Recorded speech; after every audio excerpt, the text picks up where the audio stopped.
नमस्कार, मैं हूं आपका दोस्त विजय विद्रोही। आप मुझसे जुड़ चुके हैं, इसके लिए आप सबका तहे दिल से शुक्रिया। और अगले 7, 8, 10 मिनट में आपसे जुड़े रहने की कोशिश करूंगा। तो सचिन पायलट की सबसे बड़ी उपलब्धि क्या है? आप कहेंगे सचिन पायलट की सबसे बड़ी उपलब्धि है कि 5 सांसद उन्होंने कांग्रेस को राजस्थान से कम दिए हैं, जिसमें दौसा है, टोंक सवाई माधोपुर है, भरतपुर है, झुंझुनू है, बाड़मेर है। इसके अलावा कोटा में उनके जो उम्मीदवार थे सिर्फ 40,000 से हारे। जयपुर ग्रामीण में उनके उम्मीदवार थे सिर्फ 1600 वोटों से हारे। तो सबसे बड़ी उपलब्धि ये है? मैं कहूँगा नहीं। फिर आप कहेंगे तो आप बताइए सबसे बड़ी उपलब्धि क्या है? आप कहेंगे कि सचिन पायलट की सबसे बड़ी उपलब्धि ये है कि वो अभी कांग्रेस के राजस्थान में तो सिर्फ एक एमएलए हैं।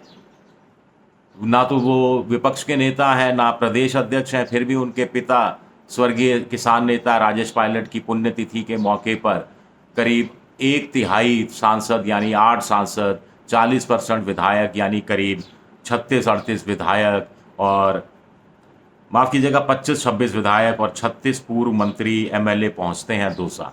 तो ये सबसे बड़ी उपलब्धि है? मैं कहूँगा नहीं। तो आप कहेंगे कि सबसे बड़ी उपलब्धि क्या है?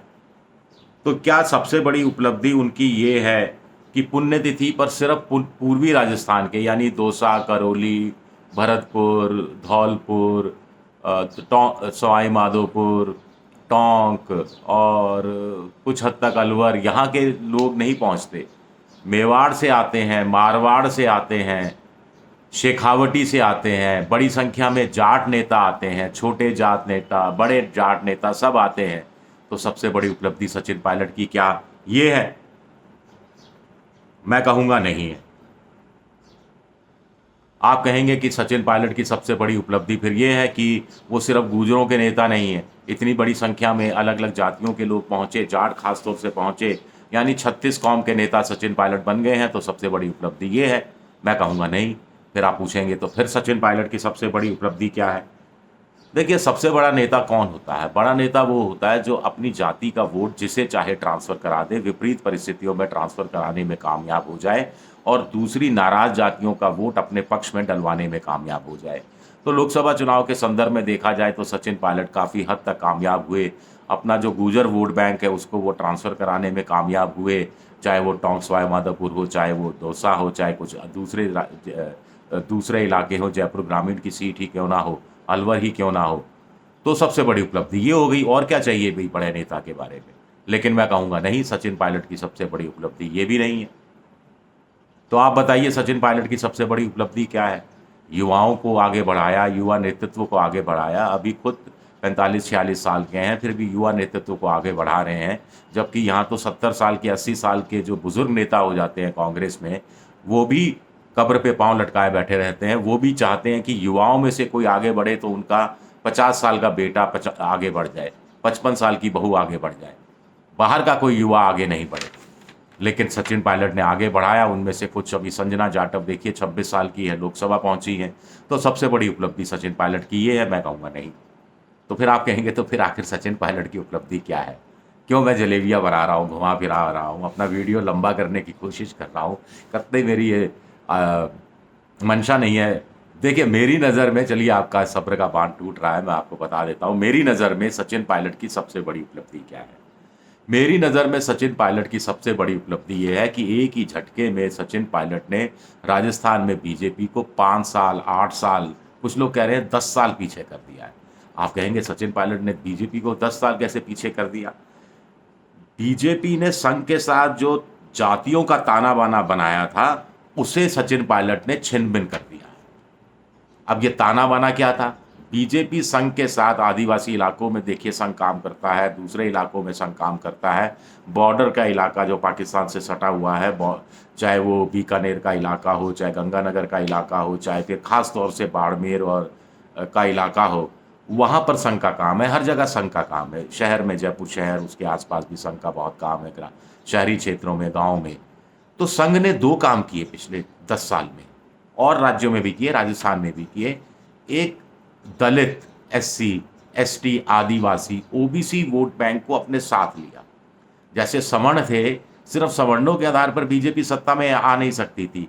तो एससी, एसटी और ओबीसी को अपने साथ लिया और एक जातियों का एक ताना-बाना बनाया। साथ में जाट भी आ गए। जब वाजपेयी जी ने आरक्षण का लाभ दिया, राजपूत पहले से ही थे, तो एक बड़ा डेडली विनिंग कॉम्बिनेशन बन गया और इसमें विस्तार होता चला गया। उधर कांग्रेस में उनकी जो जिनके साथ जातियां जुड़ी हुई थी कांग्रेस के साथ, वो सिकुड़ती चली गई या उसमें विस्तार नहीं हुआ।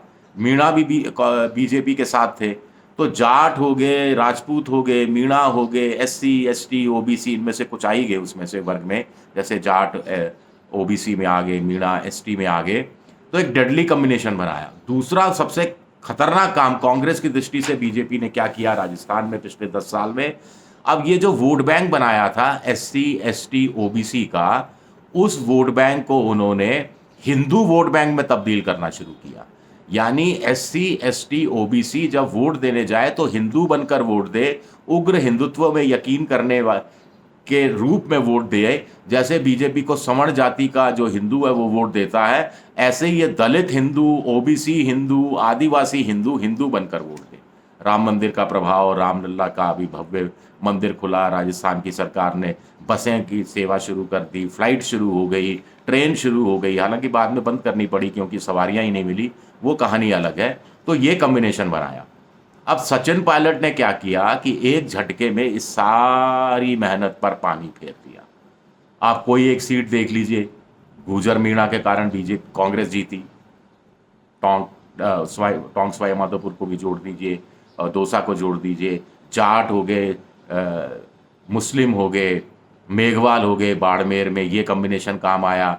कुछ जगह जाट और जाटव ये एक साथ हो गए, उनके साथ गुर्जर भी आ गए, उनके साथ मीणा भी आ गए। पूर्वी राजस्थान की 1-2 सीटों में ये कमाल किया। मुसलमान पूरी 100% साथ रहे, मुसलमानों का एक वोट भी छितरे नहीं, बिखरे नहीं, इसका इंतज़ाम किया गया। और एक किसान नाम की एक नई जाति बना दी। मोदी जी 4 जातियों की बात करते रहे, चारों जातियों ने मोटे तौर पर बहुत ज़्यादा साथ नहीं दिया, नहीं तो 240 क्या 340 लेकर आते, वो कहानी अलग है, किसी दिन वो भी समझाने की कोशिश करेंगे।